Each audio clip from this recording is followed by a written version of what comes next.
Que el Dios y Padre de nuestro Señor Jesucristo, el Dios de Israel, les bendiga en este día que Dios nos regala. Damos gracias al Eterno por su amor, por su misericordia y por todo lo bueno que Él nos da. Damos toda la honra y toda la gloria a Él, porque por siempre y para siempre ha sido y continúa siendo su misericordia. Estamos agradecidos por el favor de su gracia, de su amor, en que Él nos da la vida, nos da la fuerza, nos da la salud y un sinnúmero de múltiples bendiciones, que si nos ponemos a enumerarlas, entre más las enumeramos, se multiplica, dijo el salmista, como las arenas del mar.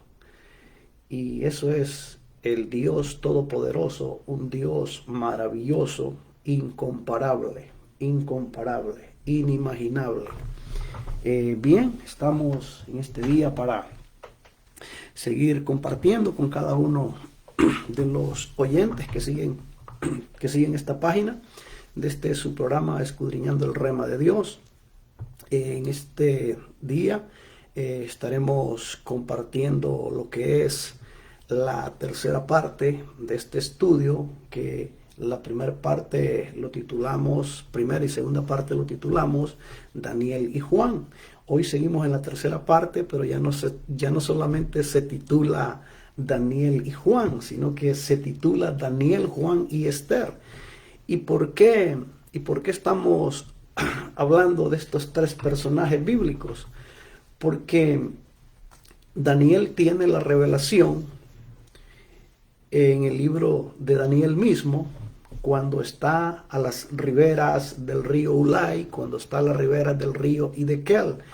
El río Hiddekel, que lo menciona la Biblia, es uno de los 4 ríos que salían del huerto del Edén. Y ese río Hiddekel hoy existe y se le conoce como el río Tigris, que está ubicado en el Medio Oriente. El otro río, el cual Daniel hace mención de este río cuando él tiene la revelación, que dicho sea de paso, posteriormente, creo que en el otro estudio, el próximo domingo, vamos a compartir con mucho detalle impresionante de la revelación que Daniel tuvo a la ribera de este río Ulai, que hoy se conoce con el nombre de río Karun, que se encuentra en la República Persa de Irán. Y estaremos compartiendo lo que es, quizás el próximo domingo, lo que es la destrucción de las Torres Gemelas, de cómo Daniel tiene la visión, una revelación muy impresionante, con detalle específico, cómo Sofonías también profetiza sobre la destrucción de las Torres Gemelas, cómo Isaías también profetiza, y de una manera impresionante. ¿Y por qué mencionamos también en este estudio que estamos desarrollando Esther? Porque el lugar donde estuvo Daniel, que eran las riberas del río Ulai, esa región es lo que hoy se conoce como República Popular de Irán. En aquel entonces era el reino de Elán. Y donde estaba Esther, donde Daniel tiene estas revelaciones, es en esa región que se llama Susa, que era la capital del reino de Elán. Y es impresionante que donde Daniel tiene estas revelaciones que concuerdan con lo que Juan nos habla, allí mismo es donde Amán, un malvado perverso, quiso exterminar al pueblo judío. Y es importante que nosotros hagamos un recorrido, hagamos un viaje en el tiempo, en lo profético de la palabra, para darnos cuenta y conectarnos de lo que fue en el pasado, de lo que es ahora en el presente y lo que será en el futuro. Esto es muy importante, porque cuando nosotros conocemos una historia desde sus inicios, seguimos la secuencia y estaremos más al tanto de la verdad profética de la palabra del Señor. Porque muchas veces cuando escuchamos hablar de la guerra en todos lugares del mundo, guerra es guerra, pero la guerra que sucede en el Medio Oriente y siendo específico en Israel es una guerra profética que involucra a todo el mundo de una manera impresionante.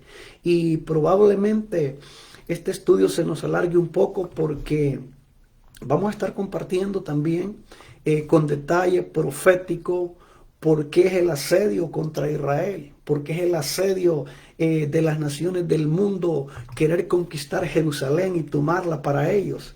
Y vamos a ver qué es lo que hoy las naciones en el mundo conspiran en contra de Israel y qué es lo que sucederá, lo que está sucediendo y lo que sucederá en el fin de todos los tiempos, porque la palabra nos explica con lujo y detalle todo lo que está sucediendo. Entonces, este es como un viaje en el tiempo que estamos haciendo de lo profético que se profetizó y que hoy nosotros lo estamos viendo en directo y a todo color.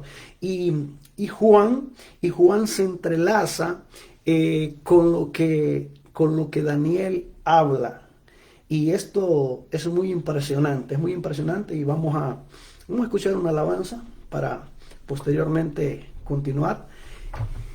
Y solamente le digo que no se desconecte, que esté conectado, porque hay muchas cosas que Dios cada día nos quiere enseñar, y cada cosa que Dios nos enseña es para provocarnos de conocer la verdad, de poder amar más, de poder amarlo más por todo lo que Él ha hecho y lo que sigue haciendo, y poder entender que todo lo que se mueve en el mundo no es obra de la casualidad, sino que todo está bajo control por el Dios Todopoderoso que hizo los cielos y la tierra. Bien, vamos a escuchar una alabanza para la honra y la gloria del Señor. No tenemos los derechos de la música del autor.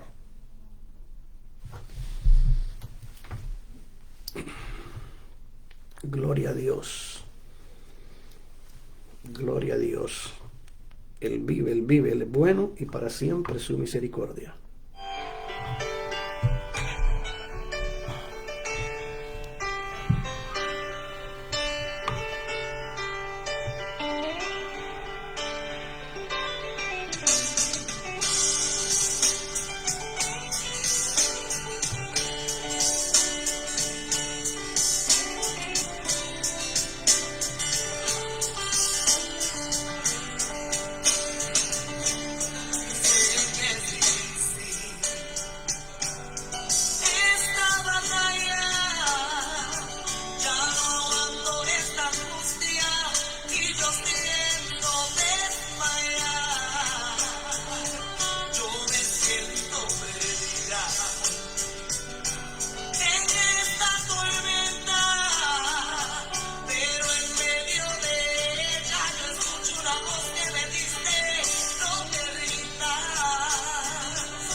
Gloria a Dios, gloria a Dios.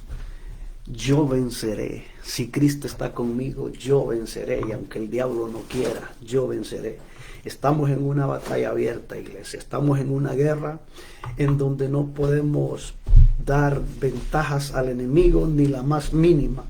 Debemos de estar siempre preparados, listos, dispuestos siempre, en todo momento, porque estamos en una guerra en donde el enemigo no está jugando, el enemigo está tirando a matar, y necesitamos nosotros cubrirnos con el poder de su gloria misma, y tomar toda la armadura de Dios para que podamos soportar los dardos del enemigo. Estamos viviendo tiempos difíciles, tiempos muy peligrosos, pero sobre todo vivimos tiempos en donde podemos seguir viendo la mano poderosa de Dios moverse en nuestro favor, en nuestro beneficio. Gloria a Dios. Dios pueda bendecir a cada uno de los hermanos que ya están conectados. Que el Señor les bendiga ahí en la comodidad de sus hogares. Gracias por dejarnos entrar a través de esta transmisión, esperando que sus vidas sean bendecidas. Denle like a la página, comente, comparta, para que esto pueda seguir llegando a más personas. En la medida que nosotros le damos like, compartimos, comentamos, los algoritmos se activan y podemos llegar a más personas. Queremos llegar a más personas cada día. Entendemos bien, muy bien sabemos que hay personas que nunca conoceremos, pero que la palabra de Dios llegará a ellos, y eso es más que suficiente, poder llegar a cada uno de los oyentes, no importa en el rincón que se encuentren en la faz de la tierra. Ahí está llegando la palabra por diferentes medios, por diferentes hombres, por diferentes mujeres, que predicamos este glorioso evangelio de Jesucristo. Y a Él damos toda la honra, toda la gloria, toda la alabanza. Por siempre y para siempre su nombre debe ser glorificado. Gloria a Dios. Gloria a Dios. Bien. Vamos a partir leyendo en el libro de Daniel, en el capítulo 12, y vamos a leer específicamente el versículo 4, y posteriormente vamos a ir al libro de Apocalipsis, y posteriormente estaremos yendo al libro de Esther, donde partimos en este día con la secuencia de esta enseñanza titulada en el inicio Daniel y Juan, parte 1 y parte 2, hoy parte 3. Hoy se titula Daniel, Juan y Esther. Y en la medida del desarrollo de este estudio nos vamos a dar cuenta por qué le hemos puesto este título de estos tres nombres. Casi por lo general, cuando ponemos título a una enseñanza, lleva un título, un nombre, o un título y un subtítulo, pero aquí en esta enseñanza estamos hablando de tres personajes. En la medida del desarrollo de este estudio nos vamos a dar cuenta cómo se conectan estos tres personajes en lo profético, en el acontecimiento de lo que fue en el pasado, de lo que está siendo y lo que será en el fin de todos los tiempos. Gloria a Dios. Leemos la palabra del Dios de Israel, el Dios y Padre de nuestro Señor Jesucristo, y leemos de la siguiente manera, Daniel capítulo 12, versículo 4, y dice: pero tú, Daniel, cierra las palabras y sella el libro hasta el tiempo del fin. Muchos correrán de aquí para allá y la ciencia se aumentará. Vamos a orar. Padre nuestro que estás en los cielos, santificado sea tu nombre, vénganos en tu reino, hágase tu voluntad en la tierra como en el cielo. Perdona nuestras deudas como nosotros perdonamos a nuestros deudores. Danos el pan nuestro de cada día. No permitas que entremos en la tentación y líbranos del mal. Aquí estamos, Padre amado, en el nombre maravilloso de Jesús. Nos presentamos delante de ti primeramente, como delante de cada uno de nuestros hermanos, Señor.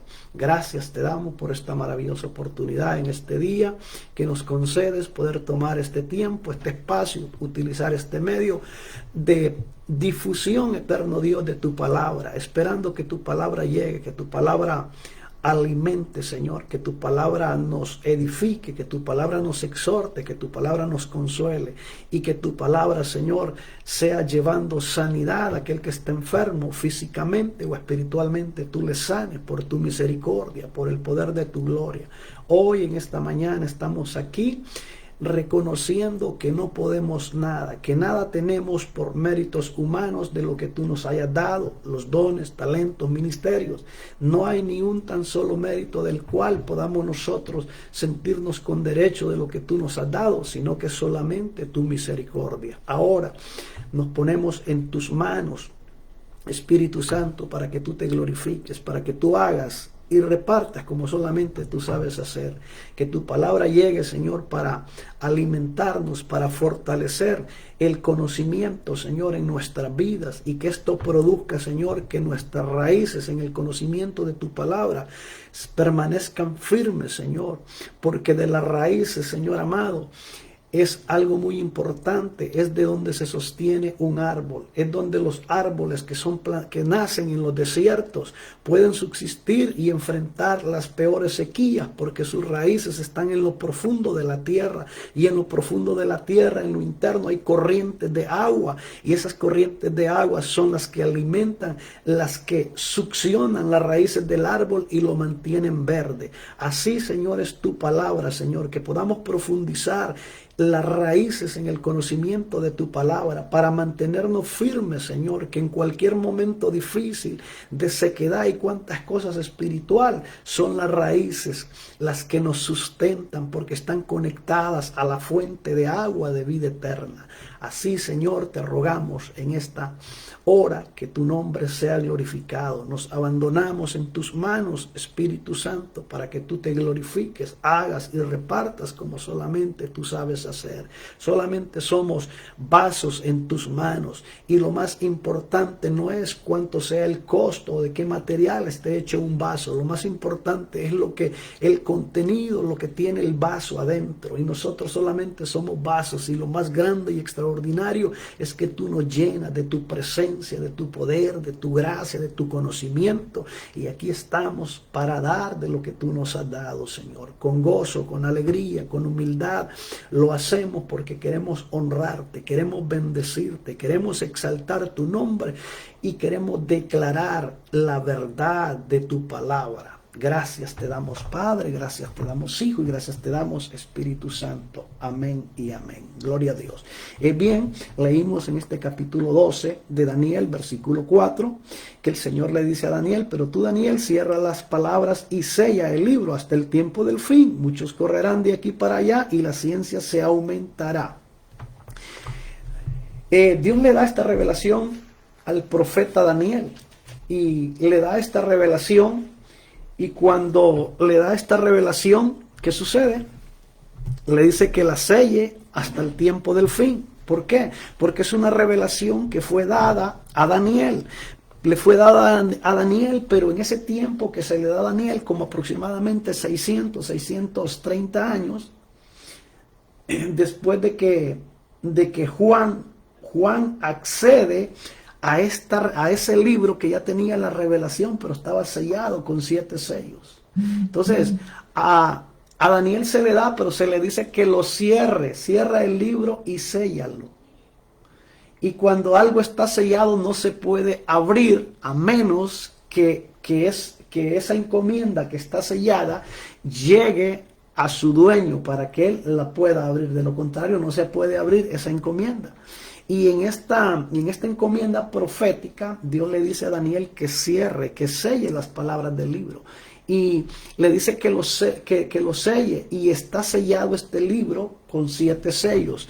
Y veamos lo que dice Daniel, capítulo 5. Aquí está relatando lo que habla cuando Daniel tiene acceso a este libro. Cuando Daniel tiene acceso a este libro, Daniel tiene acceso, pero Daniel se da cuenta que está sellado. Daniel se da cuenta que está cerrado. Juan se da cuenta de esto. ¿Y qué sucede? En el versículo 5 habla, vamos a partir desde el capítulo 5, versículo 4. Y Juan relata y dice, y lloraba yo mucho porque no se había hallado a ninguno digno de abrir el libro, ni de leerlo, ni de mirarlo. Oiga bien, no se había hallado a nadie digno de leerlo, ni de mirarlo. Gloria a Dios. 5. Y uno de los ancianos me dijo, no llores, he aquí el león de la tribu de Judá, la raíz de David, ha vencido para abrir el libro y desatar sus 7 sellos. Wow. Daniel está llorando. Daniel está llorando desconsoladamente porque Juan llora porque se da cuenta de que ese libro está sellado y que no hay nadie que lo pueda abrir, no hay nadie que pueda quitar esos 7 sellos, porque no se halló, dice en los cielos, a nadie digno. En los cielos, ¿qué son? Es la jerarquía de seres angelicales, que están los ángeles, arcángeles, serafines y querubines. Estas 4 jerarquías, ninguno se halló digno en los cielos de quitar los sellos, de abrirlo ni de mirarlo. Entonces Juan llora porque esto es algo terrible que Juan está viendo en esta revelación. Y dice que ni en la tierra, dice, se halló a nadie digno de abrir. Ni en la tierra había hombre alguno digno de desatar los sellos, de abrirlo y de mirarlo.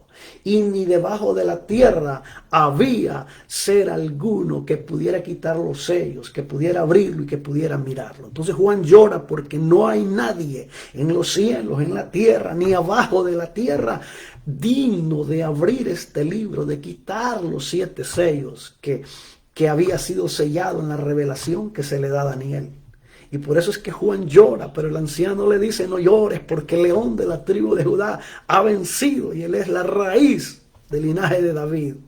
Y él es el digno de abrir, de quitar los sellos y de abrir los libros. Y por eso es que Juan obtiene esta revelación, porque el Cordero, el león de la tribu de Judá, nuestro Señor Jesucristo, quitó los sellos, abrió el libro, y hoy por él y solo por él podemos nosotros tener acceso a esta revelación extraordinaria que estaba sellada, que estaba cerrada, que nadie podía abrir, pero el león de la tribu de Judá, el único digno, pudo desatar sus sellos, pudo abrir el libro, y hoy nosotros podemos tener la revelación, gloria a Dios, la revelación dada a Juan por medio del Espíritu Santo, y podemos tener nosotros lo que es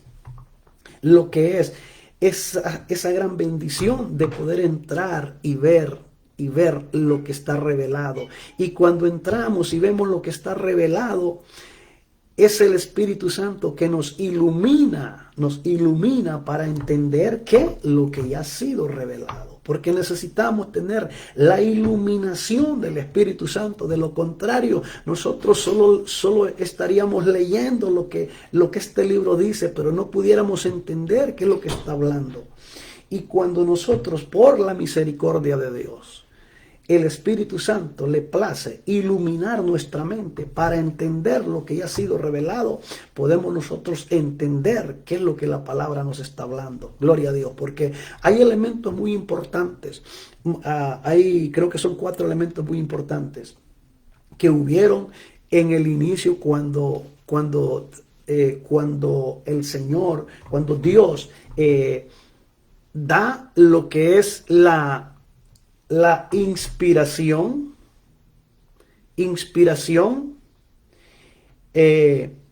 revelación, iluminación e interpretación de la palabra. Son 4 elementos muy importantes. ¿Por qué? Porque los hombres a los cuales se les reveló la palabra tuvieron primero ¿qué? Una inspiración. ¿Por qué? Por medio del Espíritu Santo. El Espíritu Santo los inspiró. ¿Para qué? Para que ellos Ellos fueron inspirados por el Espíritu Santo. ¿Para qué? Para que ellos pudieran recibir ¿qué? La revelación de la palabra, porque la palabra misma no se conocía, no existía. Entonces el Espíritu Santo que les da la inspiración, ese momento de conexión divina entre la tierra y el cielo, ahí el Espíritu Santo obra y les da inspiración, primeramente, y después les da ¿qué? Les da revelación. ¿Y qué revelación? Dar a conocer algo que no se conocía o que estaba oculto. Y después de haber dado inspiración y les da revelación, después de la revelación, ¿qué es lo que ellos tienen? Dado por el mismo Espíritu Santo. ¿Qué es? Es la iluminación. ¿Iluminación para qué? Para entender para entender lo que les ha sido inspirado, después de ser inspirados, lo que se les está revelando, después de lo que se les ha revelado, lo que se les está iluminando en su mente para entender. Y después, como punto número 4, interpretación correcta de la palabra. Gloria a Dios. Esto es fascinante y damos toda la honra, toda la gloria al Dios Todopoderoso y la obra gloriosa que hace el Espíritu Santo. El Espíritu Santo, dice la Biblia en el libro de Génesis, que se movía sobre las aguas del mar. Perdón, sobre las aguas. ¿Y qué sucede cuando el Espíritu Santo se mueve en tu vida, en mi vida? Produce algo que tiene que mover. Y cuando algo se mueve, produce movimiento. Y cuando algo se mueve es porque está vivo. ¿Y qué es lo que hacía en el inicio el Espíritu Santo? Lo que hacía el Espíritu Santo era moverse sobre la faz de las aguas. Pero esto es algo interesante. Cuando nosotros escudriñamos las Sagradas Escrituras en el libro de Génesis, nosotros vemos la creación. Y me llama mucho la atención y me es muy interesante es lo siguiente, que Dios empieza a crear todo. Pero antes de que el Espíritu Santo se mueva sobre la faz de las aguas, no hay seres acuáticos, marinos, que sean creados. ¿Por qué? Porque las aguas son muertas. Y tiene que venir el Espíritu Santo, ¿para qué? Para moverse sobre las aguas y crear vida. Y después de que el Espíritu Santo se mueve sobre las aguas, está creando vida, son creados los seres acuáticos, los seres marinos. Pero antes no existe nada. ¿Por qué? Porque es el Espíritu Santo el que da vida.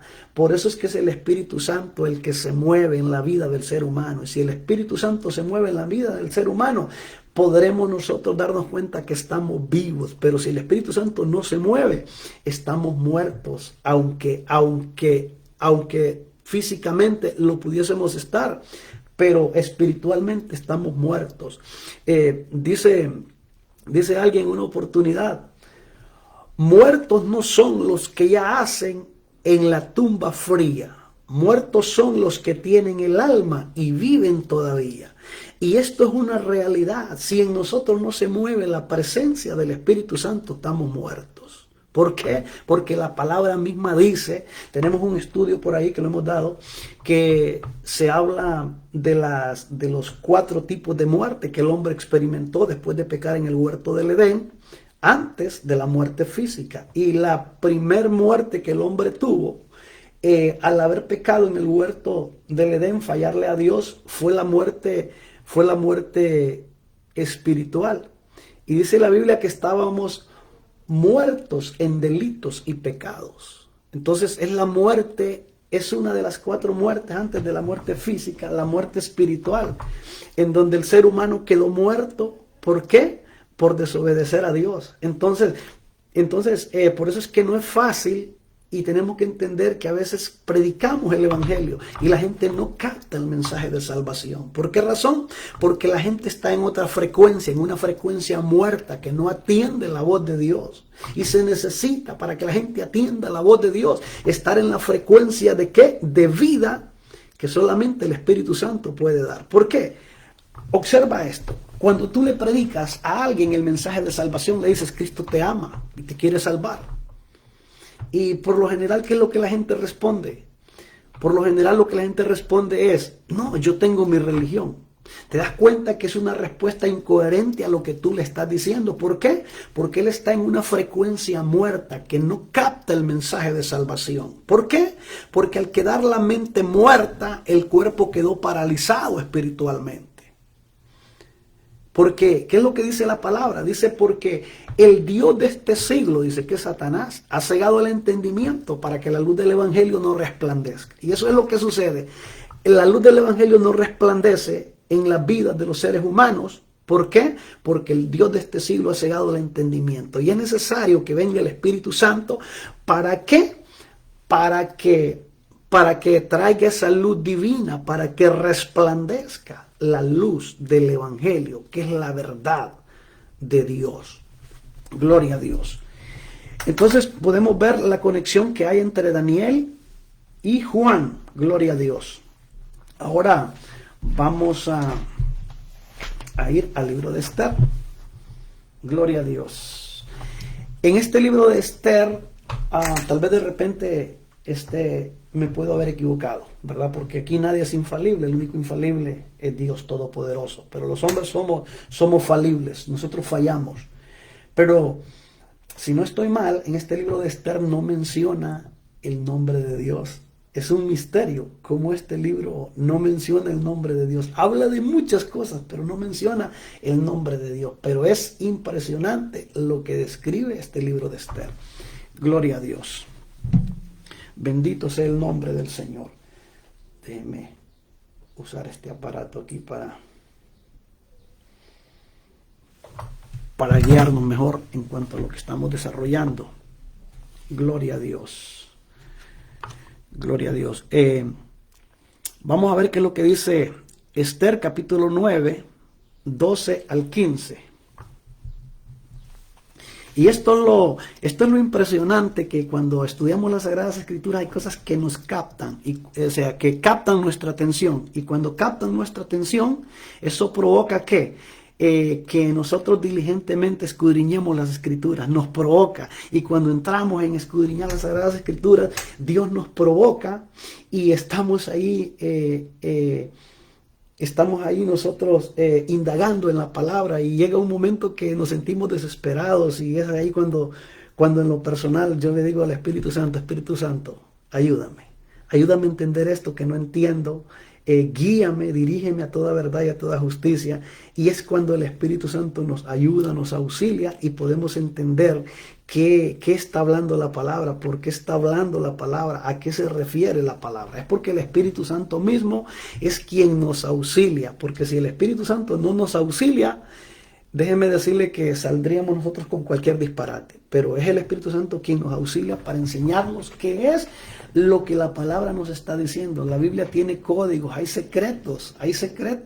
Pero cuando entramos en la intimidad con Dios a través del Espíritu Santo, provocamos que el Espíritu Santo, ¿qué? Abra esos códigos, esos secretos, para que nosotros podamos entender qué la palabra está hablando, qué nos está diciendo. Gloria a Dios. Esther capítulo 9, versículo 12 al 15. Gloria a Dios. Gloria a Dios. Y pongamos atención, esto impresionante. Dice: y dijo el rey a la reina Esther: en Susa, capital del reino, los judíos han matado a 500 hombres y a 10 hijos de Amán. ¿Qué habrían hecho en las otras provincias del rey? ¿Cuál pues es tu petición y te será concedida? ¿O qué más es tu demanda y será hecha? Oiga lo que responde Esther. Y respondió Esther: si place al rey, concédase también mañana a los judíos en Susa que hagan conforme a la ley de hoy y que cuelguen en la horca a los 10 hijos de Amán. Aquí esto es lo impresionante, que en el versículo 12 el rey le está dando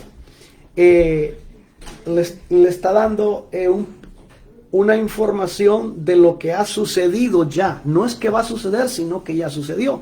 Y dentro de los pormenores que le está dando de lo que han sucedido, le dice que los 10 hijos de Amán, que los judíos han matado a 500 hombres y a 10 hijos de Amán, porque Amán, este malvado perverso que quiso exterminar el pueblo judío en esa región que se conocía como el reino de Elán, la provincia de Susa, que hoy es Irán, y que en las riberas, en esa misma provincia del reino de Elán, que era la capital Susa, es donde tiene las revelaciones Daniel.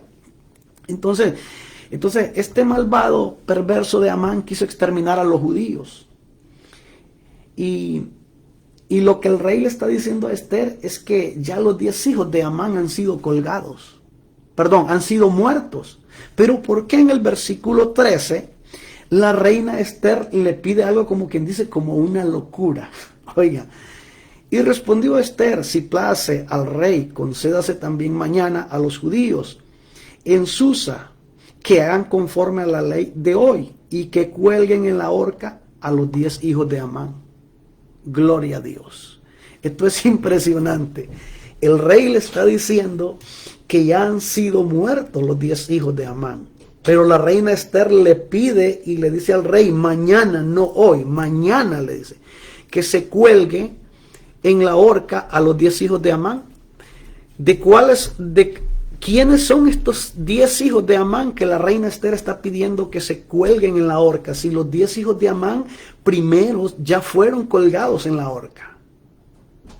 Es impresionante, pero la palabra misma, bajo la guianza del Espíritu Santo, nos lleva a entender qué es lo que la reina está diciendo. ¿A qué rey la reina le está pidiendo esta petición? ¿Y por qué la reina dice mañana? No es ahí en el acto. Primeramente es porque la reina Esther no le está pidiendo al rey Asuero, su esposo. No le está pidiendo al rey esta petición. Se la está pidiendo, ¿sabe a quién? Al Rey de Reyes y Señor de Señores. ¿Y por qué cuando le dice al rey no le dice ahora o ahorita, sino que le dice mañana? Porque la reina Esther estaba pidiendo algo que se iba a hacer en el tiempo futuro muy distante al tiempo que ella estaba viviendo. ¿Y quiénes son estos 10 hijos de Amán que fueron literalmente colgados después? ¿Quiénes son? Vamos a verlo. Estos 10 hijos de este malvado perverso de Amán no eran hijos biológicos, eran hijos y engendros del mismo mal. ¿Por qué razón? Esos 10 hijos de Amán eran los 10 lugartenientes que tenía Hitler. Oiga bien, para los que no saben, Hitler fue un dictador alemán. Fue un dictador perverso, que él mató casi 6 millones de judíos. ¿Por qué? Mató casi 6 millones de judíos. ¿Por qué? Por el odio a los judíos. ¿Por qué? Porque lo voy a decir aprovechando este espacio. Muchas veces la gente viene y comentamos cosas, pero a la realidad son muy distantes y no es la realidad de lo que se dice. La gente dice que las reformas de la iglesia, las reformas en la iglesia cristiana, las reformas existieron porque Martín Lutero se rebeló contra Roma. Sí, Martín Lutero se rebeló contra Roma, eso es cierto, pero en ningún momento Martín Lutero fue un hombre que practicó lo que la palabra en sí nos enseña. ¿Sabe por qué? Porque Hitler fue un dictador alemán, nazis. Y Hitler seguía los escritos ¿de quién? De Martín Lutero. ¿Y qué decían los escritos de Martín Lutero? Que los judíos eran el problema y que había que deshacerse de ellos. Y Martín Lutero les llamaba a los judíos, y muchos sacerdotes católicos les llamaban, ¿sabe cómo? Judíos marranos. Y por eso Martín Lutero en sus escritos, y eran a los que tenía acceso Hitler, por eso Hitler persiguió al pueblo judío. Entonces, óigame algo. Si alguien verdaderamente predica un evangelio verdadero, dice predicar un evangelio verdadero, pero a usted le enseña que a los judíos hay que despreciarlos, que hay que matarlos, que son lo peor, ese evangelio no va de acuerdo a lo que la palabra enseña. Entonces, no te comas el cuento ni te dejes engañar de que Martín Lutero fue el que inició la revuelta y que de ahí surge la iglesia creyente en Jesucristo. No fue Martín Lutero. No fue Martín Lutero. ¿Por qué te lo digo? Porque el verdadero cristiano tiene que amar a Israel, tiene que orar por Israel, no maldecirlo. Entonces, ¿cómo puede ser de que yo te diga a ti, mira, ¿sabes qué? Yo te amo a ti como mi amigo, como mi amiga, pero ¿sabes qué? Odio a tu hijo, así de simple. Entonces, nunca te comas el cuento de que Martín Lutero fue el que empezó, como quien dice, el medio que Dios utilizó para que surgiera la iglesia creyente en Jesucristo. No es así, no es así. Eso va totalmente fuera de lo que la Biblia nos enseña. En el libro de Génesis, capítulo 12, versículo 3, si no estoy mal, habla y Dios le dice a Abraham, en ti serán benditas todas las naciones. El que te bendiga será bendito y el que te maldiga será maldito. Entonces, ¿cómo yo puedo decir que amo al Dios de Israel si estoy maldiciendo a Israel? Entonces, ahí te lo dejo. Esto es más profundo, pero lo vamos a dejar ahí. Ok, entonces estos 10 hijos de Amán que la reina Esther pide que mañana sean colgados, son los 10 lugartenientes que tenía Hitler, su círculo íntimo de secuaces que organizaron, que planificaron y que ejecutaron ¿qué? La destrucción de casi 6 millones de judíos, por el simple hecho de ¿qué? De ser judíos. Por ese simple hecho, Hitler los persiguió. Hitler los persiguió y los mató. Es algo impresionante, El mundo moderno en el cual hoy vivimos desconoce esta realidad, pero es importante que tú y yo la conozcamos. ¿Por qué razón? Porque si la desconocemos, fácilmente alguien nos va a engañar y vamos a decir, está bien, así es. No está bien ni es así. ¿Por qué razón?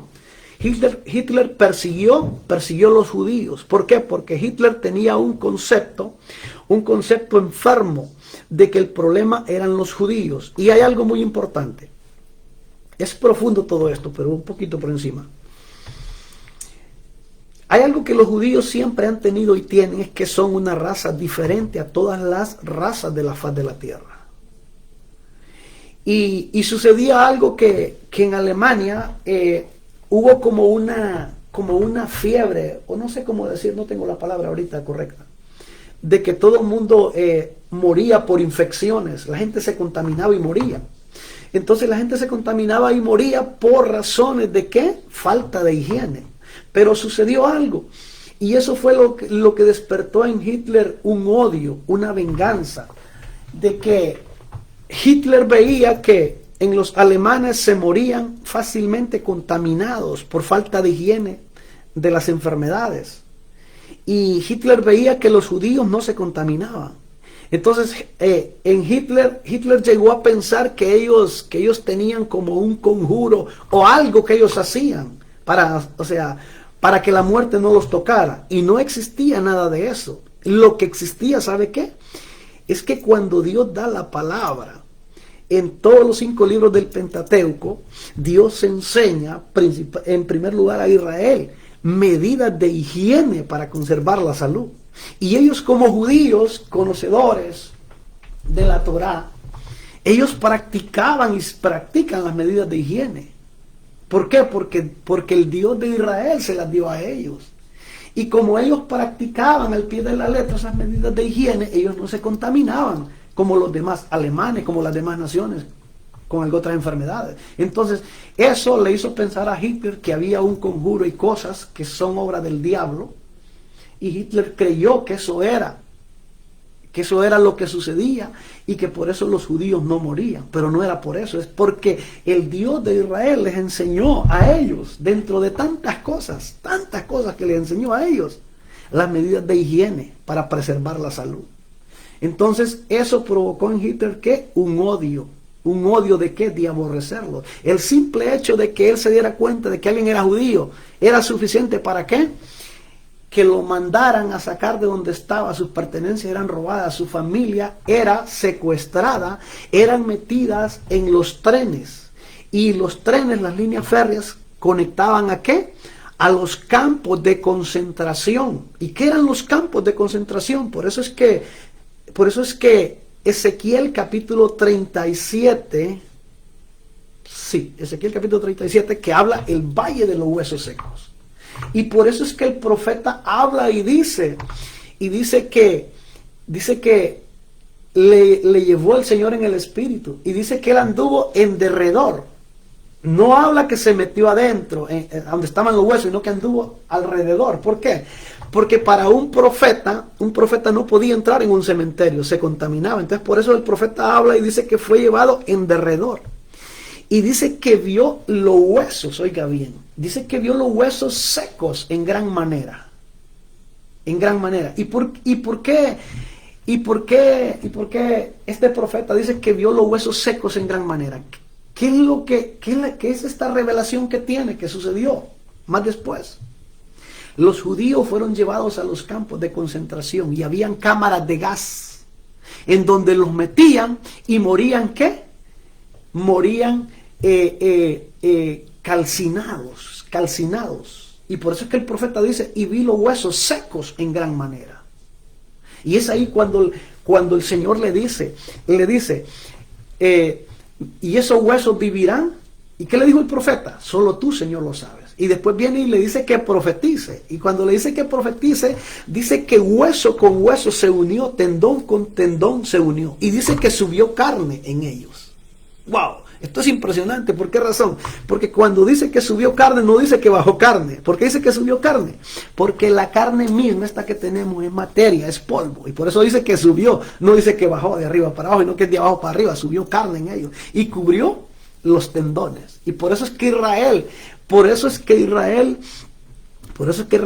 en el año de 1948, no es que nace en esta era de 1948. Es que Israel resucita, porque Israel nace en el libro de Génesis capítulo 34, si no estoy mal por ahí, habla cuando dice que luchó Jacob con el ángel de Jehová.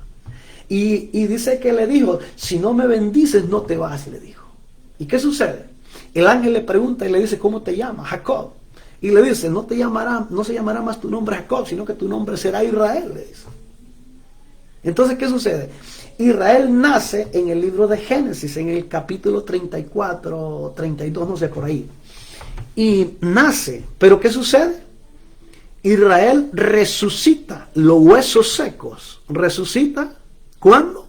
En el año de 1948, en esta era que estamos. Por eso es que en Isaías habla y dice, ¿ha de nacer una nación en un solo día? Todo esto es profético lo que estamos hablando. Gloria a Dios. Entonces, bien, avanzamos. Entonces, estos 10 hijos de Amán, que la reina Esther pide que mañana sean colgados, eran 10 lugartenientes que tenía Hitler. El círculo íntimo con el cual estos perversos planificaban cómo matar, cómo destruir a los judíos. A los judíos que habían salido dispersos a diferentes partes del mundo. ¿Cuándo? Cuando el Imperio Romano invadió Jerusalén. Y cuando invadió Jerusalén, que ya hablamos la vez pasada, de cómo se cumplió literalmente la profecía, cuando Jesús les dijo a los apóstoles, no quedará piedra sobre piedra sin que no sea derribada. Entonces los judíos son esparcidos y son llevados ¿a qué? A diferentes partes del mundo, y gran cantidad llegó a Alemania. Y al llegar a Alemania se establecieron allá, y como siempre ellos han sido prósperos. Llega un judío a un desierto, y ese desierto empieza a producir, porque en ellos, sobre de ellos está la bendición. Así Dios lo estableció el Padre, y nadie es quien para decirle por qué lo hiciste así, te equivocaste o te vas a equivocar, no. Porque Él así lo estableció. Y por eso es que Dios le dice a Abraham, en ti, le dice, serán benditas todas las naciones de la tierra. Por eso esto es algo muy importante. ¿Sabe por qué? Porque Satanás siempre levanta cosas falsas queriéndose hacer dueño de la verdad. Pero la verdad verdaderamente solo es una. ¿Y qué? Dios le dice a Abraham, en ti serán benditas todas las naciones de la tierra. No le dijo, en el Vaticano serán benditas todas las naciones de la tierra. No le dijo en Roma, porque el Vaticano y Roma Es un estado, es una ciudad, pero no tiene nada y relación con la verdad de lo que la palabra nos enseña. Porque la ciudad santa que habla la Biblia es Jerusalén. Es Jerusalén. No es el Vaticano. ¿Y por qué la gente dice la Santa Sede? Eso es algo mentiroso. Eso no existe en la Biblia, que el Vaticano es la Santa Sede. Es todo lo contrario de santo. Porque la ciudad santa es ¿qué? Jerusalén. Porque dice, parece que en el libro de Mateo capítulo 7, no me recuerdo bien, dice, no juréis, dice, ni por Jerusalén, dice, que es el estrado de los pies de la ciudad del gran rey. No dice por el Vaticano, que es la ciudad del gran rey. No dice. Dice, habla ¿de qué? De Jerusalén. Por eso es que Jerusalén es un punto muy, pero muy, muy importante que nosotros debemos entender. Gloria a Dios. Bendecimos el nombre del Señor en esta hora. Gloria a Dios. Bendito sea el nombre del Señor. Bien, continuamos. Gloria a Dios. Déjenme chequear algo si está bien aquí. Sí, estamos bien. Gracias a Dios. Bien, continuamos. Vamos a conocer los nombres de estos 10 lugartenientes que tuvo Hitler.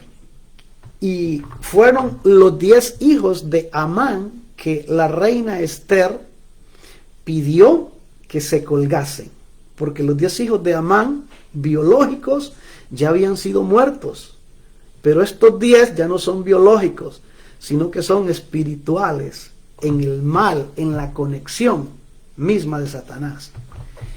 Y veamos cómo se llamaban estos 10 hijos que Esther habla de Amán, que eran fieles servidores ¿de quién? De Hitler, el dictador alemán que trató de exterminar a los judíos. Y todo esto se dio ¿por qué? Porque era una profecía que se tenía que cumplir. Y Hitler la cumple. Habla la Biblia, parece que es en Levítico o Éxodo, no me recuerdo, pero habla y dice que Dios mismo, por la dureza de su pueblo, oiga bien, por la dureza, porque Dios les decía a la izquierda y ellos iban a la derecha, decía a la derecha y ellos iban a la izquierda, estoy así, parafraseando esto. Por la dureza de su corazón, dice que Dios mismo levantaría espada contra ellos. Cuando habla de levantar espada contra ellos, cuando habla la Biblia de levantar espada es muerte. ¿Y qué sucedió? Dios levantó espada contra ellos mismos por medio de ¿quién? De Hitler. Y la Biblia habla que por su desobediencia ellos sufrirían un terror, un espanto impresionante, por la misma rebeldía, por su mismo pecado. Dios mismo permitió que Hitler levantara espada y que matara casi 6 millones de judíos. Bien, vamos a ver los nombres de estos 10 lugartenientes, los cuales a ellos se refería la reina Esther. El número 1 se llamaba Heinrich Himmler. Este era comandante militar Este se convirtió en el segundo después de Hitler. Ese era el primer comandante que tenía Hitler. Se llamaba Heinrich. Tal vez no pueda pronunciar bien porque son nombres, no sé si en inglés o en alemán, pero ahí me va a disculpar. El número 2 se llamaba Hermann Göring. Era comandante de la Fuerza Aérea Alemana. El tercero se llamaba Joseph Goebbels, ministro de propaganda en Alemania nazi. El cuarto se llamaba Martin Bormann, era jefe de la Cancillería del partido nazi de Hitler. El 5 se llamaba Wilhelm Keitel, este era mariscal de campo del ejército de Alemania. El 6 se llamaba Erich Raeder, este era gran almirante y comandante en jefe. El 7 se llamaba Karl Donitz, este era comandante de los submarinos de la Armada de Alemania. El 8 se llamaba Albert Speer, era arquitecto, jefe de Hitler y ministro de armamento. Y este era el 8. El 9 se llamaba Joachim von, era ministro de Asuntos Exteriores. Y el 10 se llamaba Walter Funk, que era ministro de Economía. Esto es impresionante, que estos hombres eran como quien dice la mano derecha de Hitler. Estos hombres actuaron de una manera tan ligada a lo aberrante, espantoso que se hizo contra los judíos. Y veamos, ¿dónde fueron ahorcados los 10 lugartenientes de Hitler? En el gimnasio de la prisión de Nuremberg, en Alemania. Era un gimnasio de una prisión de Nuremberg, en Alemania, en 1946. Por un tribunal militar. La ejecución la hicieron soldados norteamericanos. Hay un dato muy importante en esto, que este era un tribunal militar. Y lo que llama la atención es lo siguiente. Por lo general, todos los tribunales militares cuando condenan a alguien a la pena máxima, la pena de muerte, ¿sabe qué sucede? Por lo general, ellos la pena de muerte la ejecutan ¿qué? Por medio por medio de utilizar ¿qué? Una bala para matar a la persona. Pero lo interesante que esto sinceramente llama mucho la atención, es que este tribunal militar lo sentencia a la pena capital, a pena de muerte, y no son ¿qué? Ejecutados mediante ¿qué? O sea,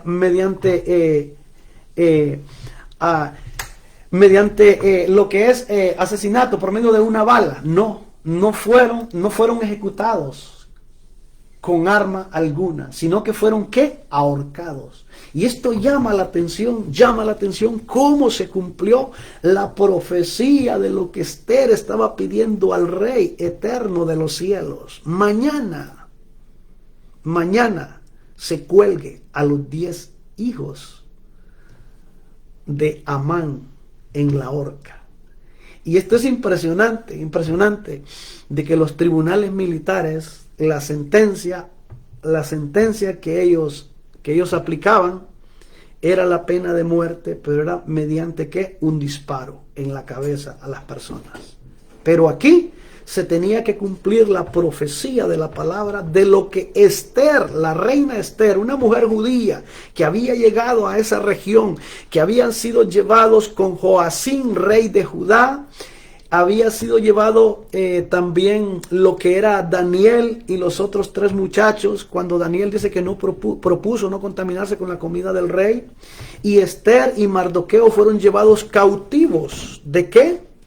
Del reino de Judá, que era en Israel. Fueron llevados cautivos ¿por quién? Por Nabucodonosor, a Babilonia. Y Babilonia era un reino muy grande. Y esa provincia donde ellos fueron llevados era la provincia de Elán. Y allí fueron llevados. Y allí se establecieron. Y ahí usted puede ver la enseñanza que dimos el domingo pasado para que usted se pueda conectar más de lo que estamos hablando. Y esto es impresionante, de cómo esta profecía se cumple, de cómo la reina Esther habla con su esposo, el rey Asuero, y le pide al rey, pero cuando le pide al rey que mañana se haga conforme a la ley y sean colgados en la horca los 10 hijos de Amán. Si ya los 10 primeros habían sido muertos, pero estaba hablando de los 10 hijos en el sentido espiritual de el mal, porque recordemos una cosa que la Biblia a nosotros nos enseña. Por ejemplo, está el espíritu de Jezabel. Jezabel fue una mujer y se llamó Jezabel, pero ¿qué sucedió? En ella operaba un espíritu, y a ese espíritu se le conoce con el nombre de Jezabel. Entonces, ¿qué sucede? Ese espíritu operó en esta mujer que se llamó Jezabel, la tomó y operó en ella. Y ese espíritu sigue operando y se llama Jezabel. No porque Jezabel, la mujer física, la cual poseyó este espíritu, esté viva. No, ella murió. Pero el espíritu sigue operando con ese nombre. Entonces, lo que la reina Esther está diciendo a los 10 hijos de Amán es porque ese espíritu que poseyó a Amán por deshacerse, por eliminar a los judíos, ese espíritu, cuando Amán muere, ese espíritu no muere, sino que se reencarna. ¿En quién? en Hitler y sus lugartenientes que tenía. Hoy en día ese mismo espíritu que estuvo en Amán, y no inició en Amán, sino que vamos a ver más adelante desde dónde proviene. Ese mismo espíritu que operó en Hitler, en su lugarteniente, estas personas murieron, pero el espíritu no muere. Porque ese espíritu hoy en día está metido en millones de personas.